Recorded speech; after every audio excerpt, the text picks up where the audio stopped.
when we worship God, our concepts, usually it starts from the formless, infinite God, then it comes to a form.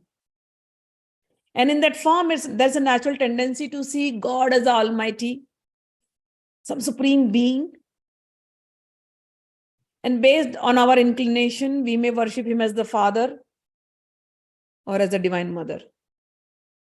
Till now, we think ourselves as to be smaller, and God is the Supreme Father or the Divine Mother. But as our bhakti, as our, again, the realization of nearness to God, bhakti means we know that God is with us all the time. We are part of him. As our understanding grows, as we grow spiritually, as our love grows, we start seeing him in a different form, in a different relationship. So there are 5 ways in which you can worship in a different relationship.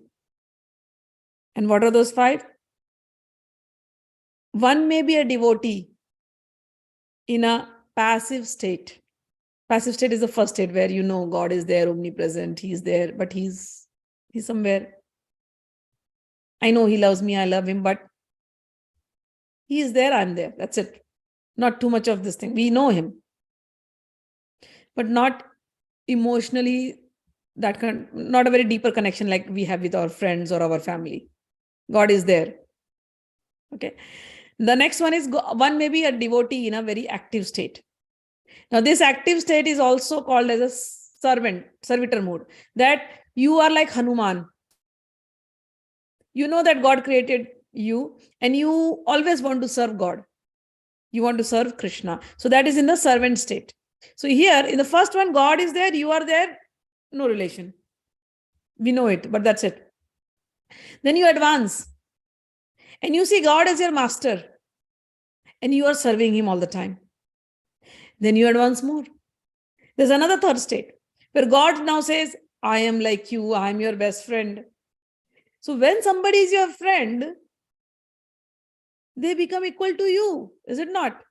So that God who was very big has now become equal to you. With our friends, why friendship is so important?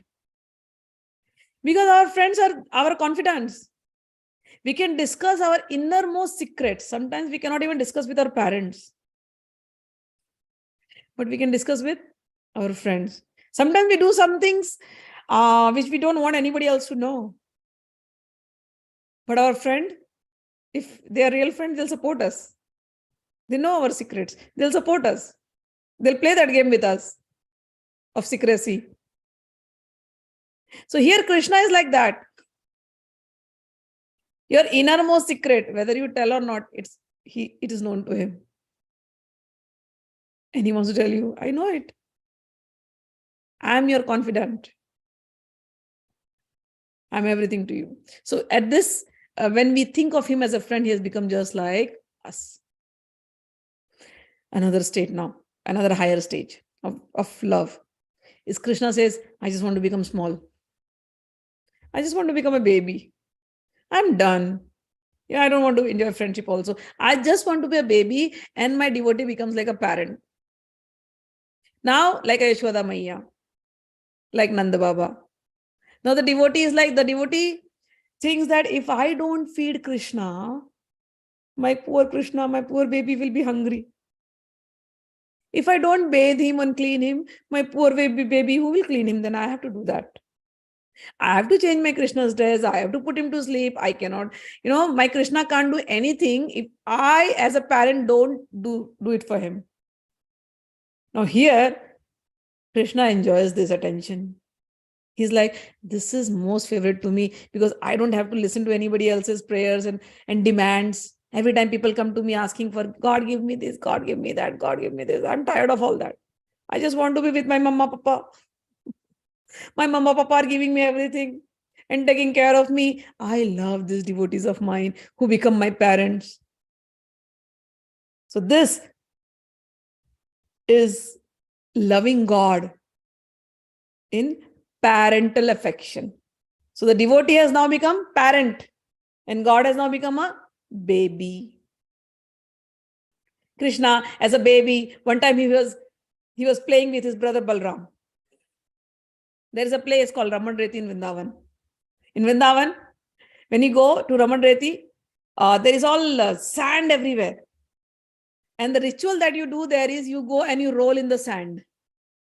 Why do you roll in the sand? The people there will tell you a story that when Krishna and Balram were small, they used to play in the sand and they used to roll in the sand. So this sand is so holy. You should also roll in the sand and feel the mood of Krishna and Balram. So devotees till date, when they go to Vrindavan, they roll in the sand. It's a very nice feeling, first time, especially when I have taken Westerners. They just love, they've never seen that. Even Indians, we all love it. We just want to roll in the sand. It's so nice. So Krishna and Balram are playing, and Balram takes wet sand and throws it on Krishna. And Krishna is also enjoying. He takes a sand and throws it on Balrama. They are both right now dirty. And Yashoda Maya sees and calls, Krishna, what is happening? What have you done to yourself? Why are you guys throwing mud at each other? Why are you behaving like a boar? Because a boar is always, it likes to be in mud.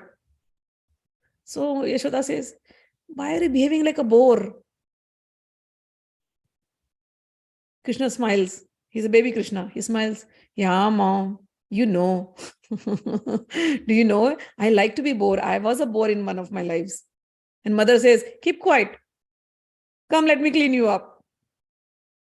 So that is a beautiful relation with Krishna. And right now he's become a baby Krishna and he's talking to his mother. His mother ties him up. His mother beats him up. His mother scolds him and he's loving it all.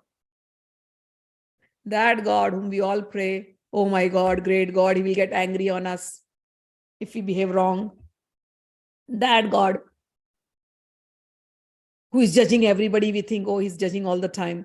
That God from whom, if he just moves his eyebrows, fear will start shivering.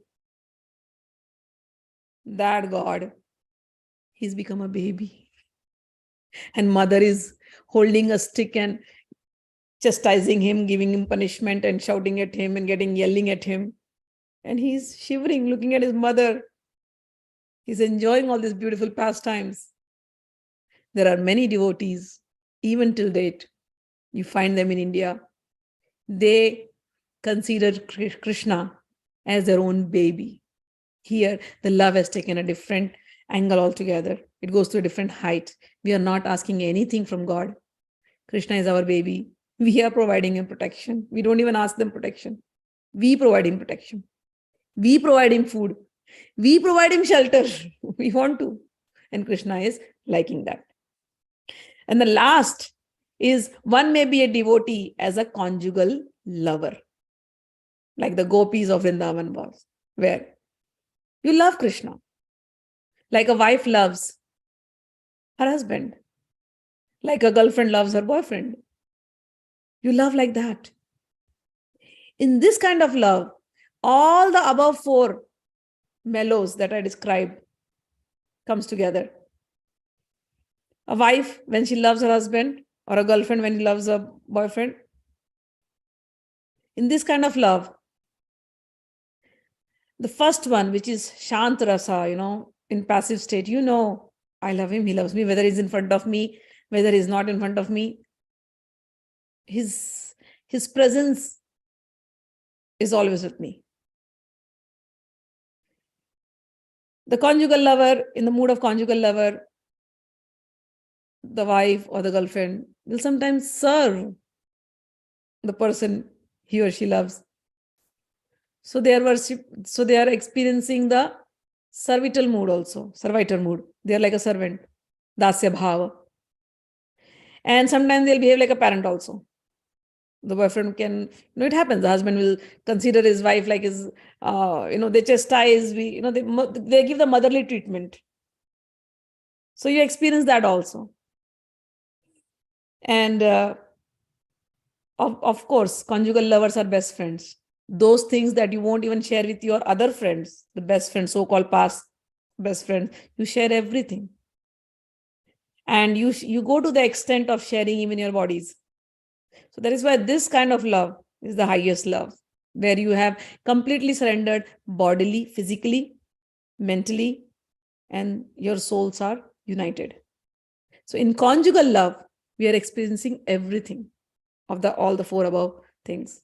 So conjugal love is the love that gopis had toward Krishna, and that is the highest love. And gopis have set a standard of love, how you have to love God.